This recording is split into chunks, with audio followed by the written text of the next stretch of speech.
Good evening students, मैं राहुल कुमार आप सभी का अपने चैनल मार्गदर्शन ऑनलाइन में स्वागत करता हूं। तो आज हम पढ़ेंगे क्लास 10th का ज्योग्राफी का चैप्टर नंबर 4। इसके वेरी शॉर्ट आंसर्स जल्दी पढ़ लेते हैं। Why is the agriculture called the backbone of India's economy, यानी कि भारत की अर्थव्यवस्था की रीढ़ कृषि क्यों कहलाती है? Because it provide livelihood to the majority of the population, यानी भारत की अधिकांश जनसंख्या को ये आजीविका प्रदान करती है। इसका अर्थ रोजगार प्रदान करती है। Why is rice grown mainly in the eastern and southern India? Rice जो है मुख्य रूप से पूर्वी और दक्षिणी भारत में क्यों उगाया जाता है? कारण क्या है इसका? क्योंकि due to the high rainfall and suitable climate, it means that अधिक वर्षा और अनुकूल जलवायु के कारण यहाँ पर जो है राइस की खेती की जाती है। क्वेश्चन नंबर 3 है, why are the plantation crops grown in a large farm? बागान फसलें बड़े खेतों में क्यों उगाई जाती हैं? दे रिक्वायर हाई इन्वेस्टमेंट, क्योंकि उनको बहुत ज़्यादा हाई इन्वेस्टमेंट चाहिए होता है और उनका प्रबंधन भी मुश्किल होता है, मतलब कि मैनेजमेंट को देखना पड़ता है, यानी इसमें पूंजी अधिक और प्रबंधन की आवश्यकता भी होती है, लगातार निगरानी में रखना पड़ता है उसे। Why are the pulses important for the soil fertility? दालें जो है यानी दलहन जो है फसलें मिट्टी की उर्वरता के लिए क्यों महत्वपूर्ण है? दे fix the nitrogen in the soil, क्योंकि क्या करती है वो, ये मिट्टी में नाइट्रोजन को स्थिर करती है, मिट्टी में नाइट्रोजन को स्थिर करती है। Why is the wheat crop a rabi crop, यानी गेहूं रबी फसल क्यों है? It needs cool climate for the growth, क्योंकि उसको विकास के लिए यानी इसके डेवलपमेंट के लिए ठंडी जलवायु चाहिए होती है, ठंडी जलवायु चाहिए होती है। आता है next question, why do farmer prefer HYV seed? इसमें इसका मीनिंग हुआ हाई यील्डिंग वैरायटी। ये एग्जाम में कभी कभी इसकी फॉर्म भी पूछ लेते हैं। तो किसान HYV बीजों को क्यों पसंद करते हैं? They give higher yield per hectare, मतलब कि कम क्षेत्र में ज़्यादा पैदावार देते हैं, ये प्रति हेक्टेयर अधिक उत्पादन देते हैं, इसलिए इसको HYV बीजों का ज़्यादा उपयोग किसान करते हैं। Why is cotton grown in black soil reason?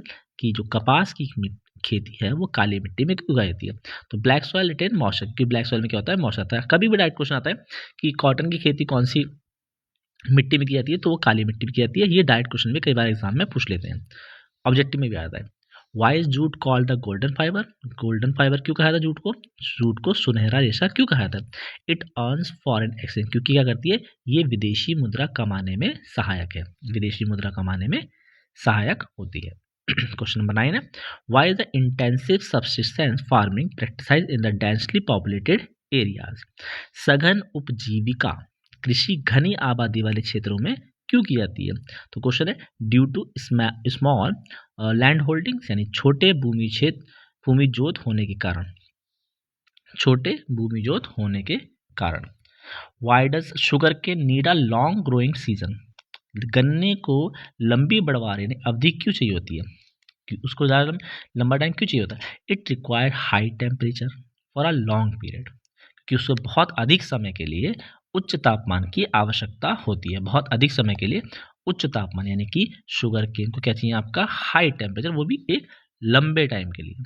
सही। क्वेश्चन नंबर 11 है, main occupation of India? Bharat का मुख्य व्यवसाय क्या है? तो कृषि है। ठीक है। Staple food crop of India? Bharat की मुख्य खाद्य फसल कौन सी है आपकी? तो वो राइस है।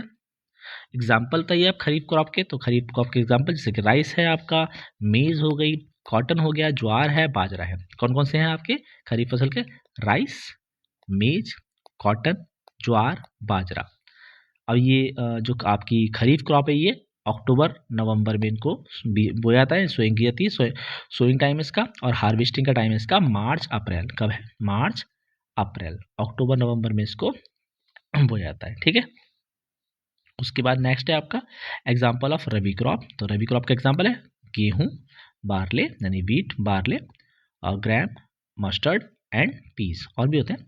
तो सोइंग टाइम इसका जून जुलाई यानी मानसून के टाइम पे इसको बोया जाता है, और हार्वेस्टिंग टाइम इसका क्या है? सितंबर टू अक्टूबर। ओके, याद रहेगा ये, फिर से देख लो ध्यान से, इसे अच्छे से समझ लो कि जो आपका खरीफ का जो टाइम होता है वो अक्टूबर नवंबर होता है सोइंग का, और हार्वेस्टिंग का मार्च अप्रैल। ये किसका है? खरीफ का है। रबी का कौन सा है आपका? रबी का है हार्वेस्टिंग टाइम जो है सितंबर अक्टूबर, और इनका सोइंग टाइम क्या है? जून जुलाई। ठीक है।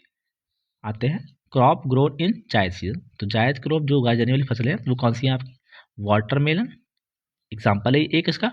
गोल्डन फाइबर, अभी ऊपर हमने क्वेश्चन दिखा इसका, जूट क्या करती है? फॉरेन एक्सचेंज में हेल्प करती है।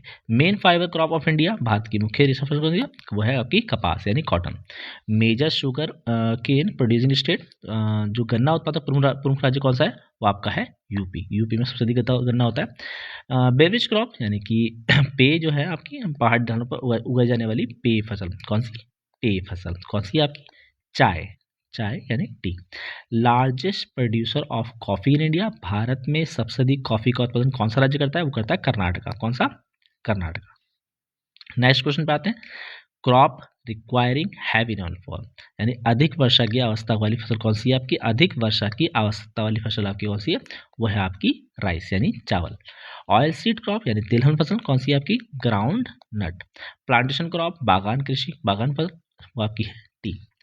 Crop used in textile industry, crop जो टेक्सटाइल इंडस्ट्री में यूज होती है वो यानी वस्त्र उद्योग में उपयोग होने वाली फसल कौन सी है? कपास है। Farming done for the market sale, farming done for the market sale, बाजार में बेचने के लिए की जाने वाली कृषि कौन सी है? Commercial farming, commercial farming. इसी के साथ आज ये हमारी वीडियो खत्म होती है। उम्मीद करते हैं आपको आज का सेशन पसंद आया होगा और आशा करते हैं आप इस चैनल को सब्सक्राइब करेंगे और जो अपने मित्र हैं, दोस्त हैं, आपके फ्रेंड्स हैं, उनको भी इस चैनल को सब्सक्राइब करने के लिए कहेंगे। तो थैंक यू, गुड नाइट।